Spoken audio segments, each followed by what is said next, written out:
자, 보신 것처럼 금융당국이 대출 규제를 강화할 것으로 알려지면서 대출자들의 부담이 커질 것으로 보이는데요. 그렇다면 앞으로 대출 기준은 어떻게 달라지는 건지 이할라 기자와 자세히 짚어보겠습니다. 자, 이 기자. 일단 다음 달부터 DSR 기준이 강화된다고요? 네, 올해 3월부터 이 각 시중은행들이 가계대출에 DSR을 적용하고 있는데요. 이게 자율적으로 현재는 진행되고 있습니다. 예. 하지만 다음 달부터는 반드시 금융당국이 정한 기준에 맞춰서 대출을 관리해야 합니다.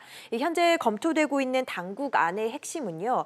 고 DSR 기준을 80%까지 낮춘다는 건데요. 이게 무슨 의미인가 보니 은행들이 대출 심사를 할 때 위험하다고 판단하는 기준이 있습니다. 연소득보다 원리금 상환액이 일정 수준 이상으로 높아질 경우 현재는 이 DSR이 100%를 넘어가면 고위험 DSR이다라고 보고 있는데요. 앞으로는 이 DSR이 80%만 돼도 위험하다고 보고 엄격하게 심사하겠다는 계획인 겁니다. 네, 뭐 당장 대출 계획 있으신 분들은 좀 부담스럽다, 당황스러울 수밖에 없을 것 같거든요. 네, 맞습니다. 말씀처럼 당장 신용대출부터 어려움을 겪을 것으로 보이는데요. 예. 월소득이 500만 원인 직장인의 경우를 보겠습니다. 지금은 모든 대출의 원리금 상환액이 500만 원을 넘어갈 경우 대출에 제한이 걸립니다. 하지만 고 DSR 기준이 앞으로 80%로 낮아진다면 총 대출 원리금 상환액이 500만 원이 아닌 월 400만 원만 넘어가도 위험하다고 판단하기 때문에 이 대출 심사는 한층 까다로워지고 대출이 아예 어려워질 수도 있는 겁니다. 여기에 마이너스 통장까지 있다면 상황은 더욱 나빠지는데요. 아시다시피 이 DSR은 DTY와는 달리 개인이 1년 동안 갚아야 하는 모든 종류의 부채의 원리금을 연소득으로 나눠서 따지는 겁니다. 기존 주택담보대출은 물론이고 이 마이너스 통장과 자동차 대출, 자동차 할부 대출, 그리고 카드론 등 이 모든 대출의 원금과 이자를 포함해서 계산을 하는 건데요.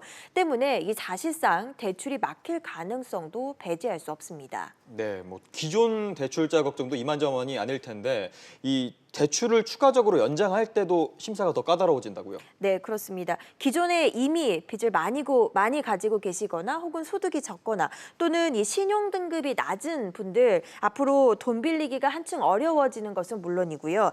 아예 당하는 이 상황도 맞을 수 있을 것 같습니다. 예. 이 기존에 이 지점장의 전결로 처리가 가능했던 이 높은 등급의 그러니까 높은 신용 등급의 대출자들도 앞으로는 대출 받기가 상당히 까다로워질 것으로 보이는데요.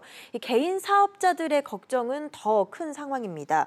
이 연장이나 재약정 심사 과정에서 대출 한도가 줄어들 가능성이 있기 때문인데요. 특히 임대 사업자들에 대한 RTI 규제 등이 강화되면서 임대 수익이나 지급 여력이 충분하지 않은 개인 사업자들 앞으로 더 큰 위기를 겪을 것으로 보입니다. 네, 뭐 이런 가운데 이금융권도 다음 달부터 DSR 도입한다고요? 네, 보험사를 시작으로 저축은행 그리고 캐피탈사 등 여신금융회사들도 다음 달부터 DSR을 도입하거나 혹은 이 시범 운영하게 되는데요. 현재 1,500조 원에 육박하는 가계부채를 진정시키고 나아가서 이 부동산 시장으로 넘어가는 자금 등을 차단해서 집값 안정화를 꾀하겠다는 의도로 읽힙니다. 하지만 벌써부터 이 실효성에 대한 비판이 제기되고 있는데요.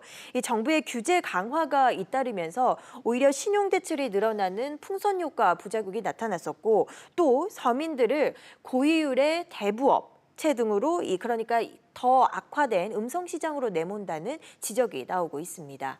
네, 알겠습니다. 이 기자 수고 많으셨습니다.